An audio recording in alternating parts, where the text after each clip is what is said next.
جنگ آزادی کے خاتمے کے بعد بہادر شاہ ظفر کے محل میں وہ لوٹ مار ہوئی کہ بحر قزاق بھی شرما جائیں۔ لوٹی گئی نادر و نایاب اشیاء کی نمائش اسکاٹ لینڈ اور لندن میں منعقد ہو چکی ہیں۔ ماچس کی ڈبیا کے برابر عالی شان قرآن پاک بھی ان میں شامل ہے۔ بہادر شاہ ظفر کی گرفتاری اور شہزادوں کے قتل کے بعد انگریزوں نے اسے چرا کر برطانیہ کو گفٹ کر دیا۔ زینت محل کو کیا معلوم تھا کہ انگریز یہ قرآن پاک بھی چرا لیں گے اور palace of Holyrood house Scotland میں رکھ دیں گے۔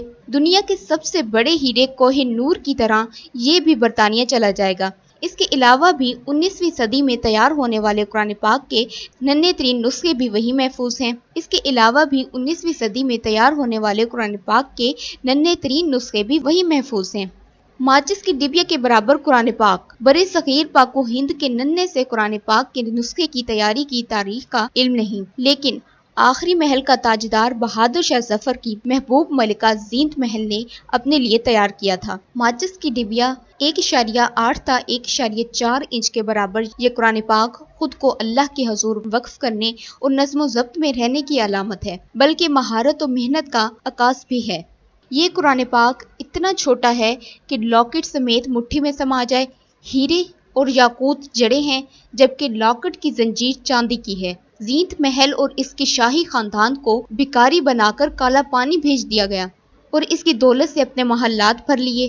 کوہ نور جیسے اور بھی کئی ہیرے تھے جو انگریز چرا کر ساتھ لے گئے تھے۔ یہ ننھا سا قرآن پاک انگریزوں کے ظلم و جبر کا گواہ ہے۔ ظلم و بربریت کی ایک تاریخ اس مقدس قرآن پاک نے دیکھی ہے۔ اس کا رب جانتا ہے کہ بہادر شاہ ظفر کے شہزادوں کے کس طرح سر کاٹ کر سجا دیے گئے تھے، جبھی تو اہل خانہ کی موت کے ڈر سے وہ لڑنے سے باز آئے تھے۔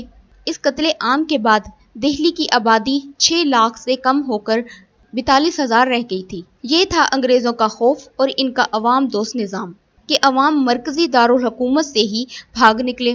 جیسے آج معصوم فلسطین بچوں اور بچیوں کو شہید کرنے کے بعد اس قوم کے بہادر نوجوان کو بھی غلام بنانے کی کوشش کی جا رہی ہے۔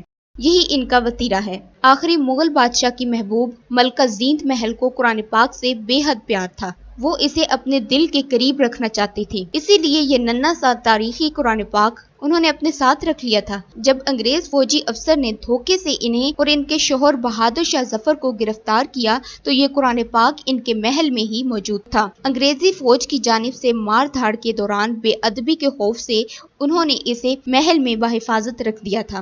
مغل سلطنت کا قیام 1526 میں عمل میں آیا اور چند ہی اشروں کے اندر اندر یہ دنیا کی عظیم الشان سلطنتوں میں شامل ہونے لگی۔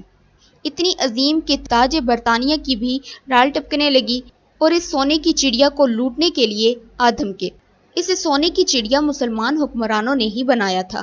ایک مورخ سنگھ لکھتا ہے کہ قرآن پاک نے خون کی ہولی بھی دیکھی، لوٹے ہوئے نادر تحفوں پر بھی انگریزوں کے گناہوں کے چھینٹے ہیں۔ انگریزوں نے مغلوں کا نام و نشان مٹانے کے لیے مغل کی جگہ موغل لکھنا شروع کر دیا۔ مغلوں کا تخت 1 ٹن یعنی 1150 کلو گرام سونے سے بنا تھا۔ 230 کلو گرام ہیرے موتی اس کے علاوہ تھے۔ دور حاضر میں اس کی قیمت $1 ارب بنتی ہے، جبکہ ان کی دولت $21 ٹریلین سے زیادہ تھی۔ دنیا کی 25 مینوفیکچرنگ مغل سلطنت میں ہو رہی تھی، جو فرانس، برازیل، برطانیہ، کینیڈا اور اٹلی کی مشترکہ پیداوار سے بھی زیادہ تھی۔ یہ دولت بھی وہ اپنے ساتھ لے گئے تھے۔ انگریزوں کی ادوار میں تو یہ خطہ بدترین قحط کا شکار رہا اور لاکھوں لوگ بھوک سے مر گئے، کیونکہ سارا اناج اور دولت سمیٹ کر برطانیہ پہنچا دی گئی تھی۔ 1857 کی جنگ آزادی کے بعد تاج برطانیہ نے ایسٹ انڈیا کمپنی کو واپس آنے کا حکم دیتے ہوئے براہ راست نظام حکومت سنبھالنے کا فیصلہ کر لیا۔ اس کے بعد قرآن پاک اور دوسری قیمتی اشیاء کو بھی محل سے چرانے کے بعد کلکتہ میں فوری ولیم کے پاس بھجوا دیا گیا، جنہوں نے اپنے ہی نام سے ایک مرکز ٹریزری آف فورٹ ولیم بنا رکھی تھی۔ مسلمانوں کے محلات سے لوٹی ہوئی نادر و نایاب اشیاء پہل اسی خزانے میں جمع کروائی جاتی تھیں، وہیں سے بندر بانٹ شروع ہوتی تھی۔ چنانچہ قرآن پاک اور دیگر اشیاء فورٹ ولیم کے خزانے میں اور بہادر شاہ ظفر کو رنگون بھجوا دیا گیا، جہاں بہادر شاہ ظفر نے 1862 میں اور ملکہ زینت محل نے 1886 میں آخری سانس لی۔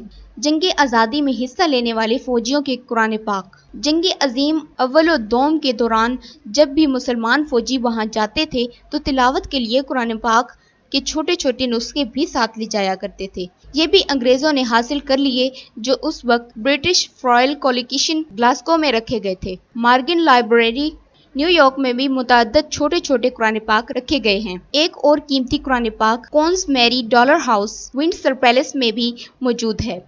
اب انگریز اور امریکی تو انہیں بنوانے سے رہے، یہ یقینی طور پر لوٹ کا مال ہوں گے۔ قرآن پاک میں ملکہ وکٹوریہ کی دلچسپی۔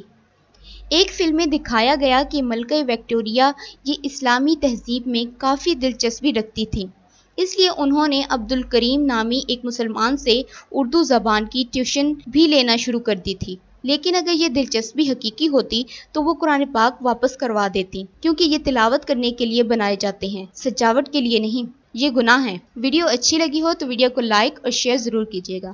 اللہ حافظ۔